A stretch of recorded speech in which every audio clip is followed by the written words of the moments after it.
I'm the Kaiju no Kami here at Colorado Anime Fest 2023 with... It's Evan Nebula. And we are interviewing... Ciaran Strange! Welcome back to the channel. It's Thank been you. quite a while. Oh, it's so good to see you guys. I know, it's like experience time with a friend again I haven't seen in years. I love that we managed to make time for this. Thank you for doing it. I love this mask that we got. We do space. I'm pretty into this. Yeah, especially considering where his wife works. Of course, Yeah, I didn't even think of that. Oh my god. She works at Lockheed Martin, so... That's amazing. They do a lot of space out there. How have you guys been? Been good. Since the last time I've been here, a lot of things have changed in your life and in your work career. Yeah, big time. Lots of changes. When was the last time we properly spoke? Well, with us, it was KomoriCon 2019. Oh my gosh, was when we interviewed you, so it was before the COVID century. Oh my god. And the last time we actually had a chit chat was 2019 at the bar. At the bar that night, yeah. Yeah. Yeah, no, gosh, I fell into the world that is voice acting, video games, and anime. Yeah, because Borderlands 3 was just about to come out the last time we were chatting. Oh my god, has it really been that long? Yes. Holy moly. Yeah, wow. Yeah, I've really fallen into voice acting. I didn't imagine I ever would. I had a lot of friends that were voice actors, and, you know, they would tell me stuff because I was safe. So I didn't know if I ever wanted to be involved in that community or whether it was sort of... I also felt a little fake, because I'd met people through music, and even though I was an actor and I'd done stuff and it was never my goal to network my way into that situation, it was like I still felt kind of cheap, like having friends that got me into the industry and helped me make new connections, and now I do a bunch of background walla all the time, which I love. I feel like I'm like paying my dues in reverse, which is amazing. But it was wild. I moved out to Dallas. I lived on my friend's floor for almost a year, and now I don't know. It's been great. I think I was the first trans man to lead a sports shonen, which is pretty dope. Like, I'm in a rom-com, like Slice of Life, which was like a 2-year goal of mine. I was like, I desperately want to be a love interest in a Slice of Life rom-com. And I just did that. So I have a lot of great allies and people in my corner that are pushing and helping and see the work I'm putting in. And yeah, it's been a lot of fun. I never saw it happening, but I love it. But on top of that, too, you have your music career, you're becoming an aspiring author, and you're a VTuber. Yes, Ciaran, it's true. do you sleep? No, and that's why I look like this. I'm so tired all the time. To be fair, I have actually run into some real mental health struggles with just trying to figure out what order I want to do stuff in and when I want to do it, because I was taking on just way too much. And I find there's probably creators out there that feel the same way, like you're a cosplayer, but you're also an author, but you're also wanting to draw and do this and that, and you're also working on a voice acting career or music.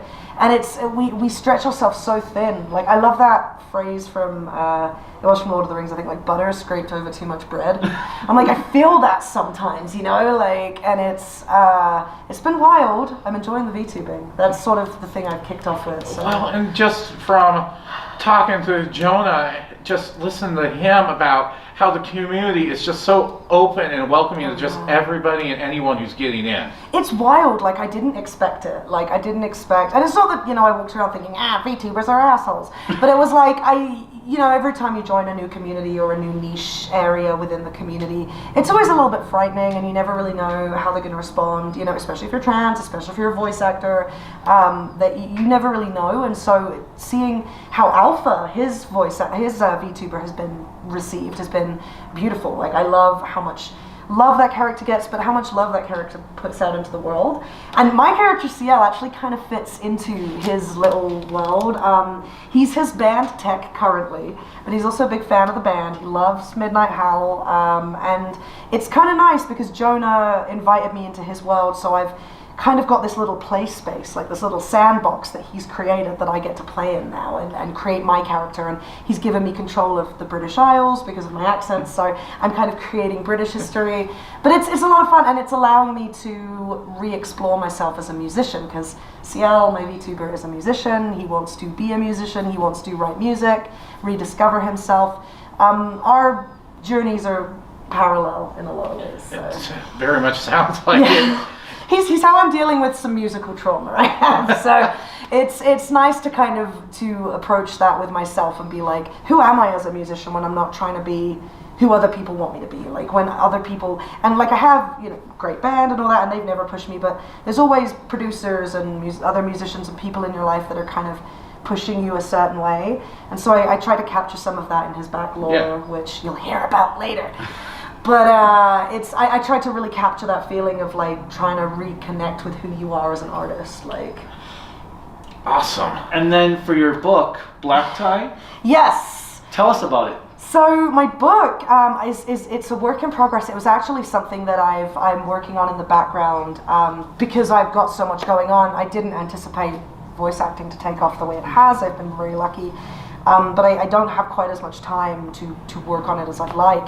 But I'm working on my second book now, and it should be out this year. And it's I kind of got bored with all the like gay like queer baiting in like Western media. Like Japan kind of has its reasons for doing what it does, and we need to understand the differences in culture and, you know, leadership in culture.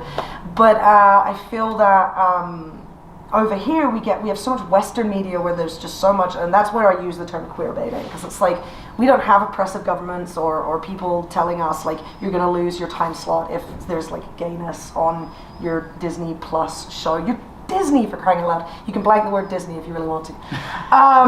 But to me it's like I wanted to do something that was superheroes and like ground level. Like I love Hawkeye, I love Hell's Kitchen, like I really love the down to earth nitty gritty superhero. Like I'm a real dude just trying to survive, but I've been thrust into this world of superheroes and craziness.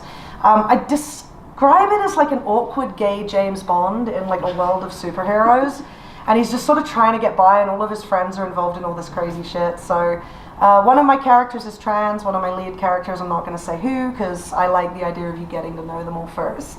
But we've got some really good rep in the audiobook that'll be coming out, and it's going to be a good time. I'm really excited. Well, that's the one thing, though, that is when characters, you want them to be authentic. Totally. When they're going to be written in whatever way, you don't want to just be like, oh, they're there because we need to fill the quota. I needed this guy. And what's interesting, actually, it's funny you say that, because being white, I created my characters, and then I looked at them and I went, oh my gosh, there's so little melanin, like in my character creation section. And I was like, here's the thing, is I don't just want to like randomly assign like race. So I really thought about it. And my lead female, she's sort of the best friend of the two guys. She's kind of the bridge between the two sometimes. I love her to death. Her name is Ronnie Moss, and she's so cool. And I'm trying to really marry that kind of spunky tomboy girl with like, no, I also do my nails, and you know, we'll cry when one of them breaks, because she's also a girly girl, and I like that about her. And also not very relationship driven, romance driven. Like she's just a character. And initially this character was white, just because that's my brain and I'm white, and that's how we feel as creators, and that's why we have to check ourselves. And I thought about it, and her sister basically is leading the resistance against the fascist movement within the country. And I was looking back, and I was like, when I look back at history, especially queer history, especially political history, to me it's always been black women. And so I decided that they would be, they're either going to be black or mixed, but I wanted them to represent a side of our community, especially being a queer person. Like black people have always stood up for my rights, especially black women, especially black trans women, drag queens. There is such a level of support there that we don't recognize as a queer community. And so to me, making that character black was a no-brainer. Oh, especially because when we were talking in the bar years ago, it was like, I'm coming to you about my pansexuality, and you're ranting to me about how you are feeling just finally comfortable about coming out of yourself. I was going to say, because Colorado Anime Fest, this con is where I came out as a trans man. Like, I kind of knew where I was, but it was during one of my queer panels. That's why this, like, I always say to people, like, I'm not from Denver, but this is my home con. Like, I feel like such a connection with y'all here. Now, one thing I will say is I feel like actually Japan is finally starting to progress. Yes. Like, I'm not sure if you're familiar with the live-action superhero shows that like come to America as Power Rangers. Actually. Oh, like the Sentai shows. And yeah, stuff. Sentai. Well, in the latest one that just premiered, the Purple Ranger is non-binary. That's amazing! We're getting, see, this is the thing, is we're getting there. We're really starting and because they don't have a word in Japan for it, they just list gender as unimportant. For that character, yeah. That's incredible. And this is actually the third time now in a Toku series that they've done that in. And that's the thing is, I find that there are creators out there in manga, in TV, in live action that are pushing the envelope. It's kind of like any country, right? Like there's always people kind of pushing the envelope, and they're definitely allowing like space for that. Like I mean, we just got Given. Given was a beautiful gay rock star anime. I just watched Licorice Recoil, which not only had a very great queer relationship between the two female leads, but the male mentor and his boyfriend being a gay African-American male and a Japanese man was just so well represented. To see an interracial couple as well. And that's the thing, is that's why we have to look at anime through a different cultural lens, because it does come from another country when we're all developing at different times. Like, you can't even really compare like British and American TV. Like, you know, Coronation Street had a transgender character in the 90s who was a sympathetic character, you know, like you can't, our media and our news might be saying the same things, but like we weirdly have some weird entertainment differences, and we're on kind of different like levels of being okay or willing to take chances. But that doesn't mean that there aren't creators out there pushing the envelope, right? Like, and it's lovely when you see them sneak something through. It's like, yeah, well played. But yeah, one of the anime we were talking about in our panels over the weekend quite a bit, that back in the 90s that was pushing, it was Utena. Oh, Utena. Which she was, they both know, which I don't think I told you back then, that's my all-time favorite series. Seriously? Wow. Yes. I watched it as a kid, and it affected me so much, because like I always kind of like, I didn't know I was trans, so I always fell in love with kind of like that tomboy character. Like Law from The Weekenders was like one of my like, oh my god, that's me. And so definitely like Utena was just. And oh my god! I think that's a show that awoke in the fact that I was like, I'm pansexual. I don't care what you have. Yeah. I just want a personal connection.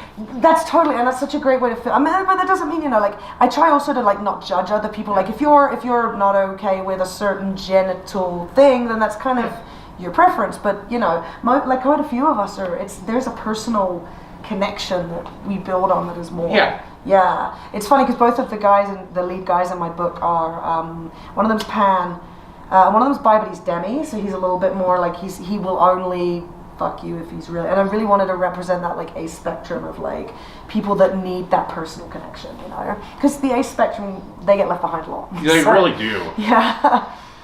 So yeah, I'm a huge James Bond fan, so the concept alone interests me. I almost feel like, you remember, I'm a big Bond, I love all the way back to Sean Connery, but do you remember where the first one that, the new Bond, why do I always forget his name, Daniel Craig did, where Bond Casino Royale. He was a little scruffy, he was a little off his game, he's trying, that's more what I was aiming for, like a real Clint Barton, down to earth, like, kind of salt of the earth dude who's just desperately trying to do his best. Well, have you ever read the original Fleming novels? I've only read a couple. I've not read Casino Royale, actually. So they're quite interesting because Bond, you see as the books progress, once Sean Connery was cast, he started to mold Bond into Sean Connery's image. Suave, yeah. And wow, of course. Because I do know the earlier novels, he is a bit more of a realistic, because I've read some of them. Timothy really Dalton good. played him probably the most accurate for the early Bond novels of how Bond was. Wow, I love that, and that to me, like, I love Bond. One of the things I love about Bond is how stupid and suave he is. Like, I loved Pierce Brosnan. I thought he was such a piece of shit. He was perfect, you know. But like, I'm sorry, we're gonna have to bring so much of this. I love the down to earth kind of guy who's just trying to get by, and he's still got all these cool gadgets, but you know, sometimes they don't work, and he's got to make do. And that to me is a lot more like, I feel like we need the Star-Lord trope is. We're losing that one. Yeah, we need some more down to earth dudes. So, what social media links can people find you at? Totally. So, unfortunately, I'm really sorry. Twitter is where I gotta be right now.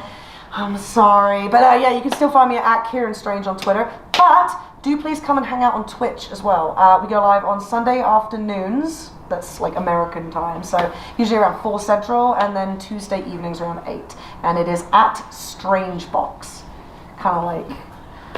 That's a way too fitting for you, Ciaran. It's just me! But yeah, come hang out. my Twitch chat's really bumping.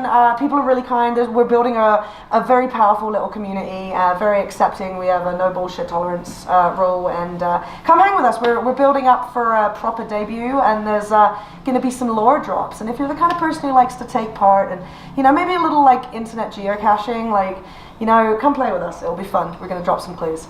Any final words for our viewers? Other than the fact that I love you guys, I love you. Watch these guys; they're amazing. Just be you and be yourself. We've had a couple of really rough years, and we're going to continue to have a few rough years, but we're going to get through them. Speaking specifically to anyone out there who identifies as transgender, queer, non-binary, or falls into any of the other minority categories. It's going to be a tough fight. Buckle in, but you know what? Like, take the rests you need, because it is going to be a long one, and you don't have to be fighting all the time. You can take your armor off and sit down and take a break and take a breather and let other people have your back for a while, and then pick your sword up again when you feel better. Really take care of yourself. The last thing we want is to lose more people, so make sure you're prioritizing your health above all.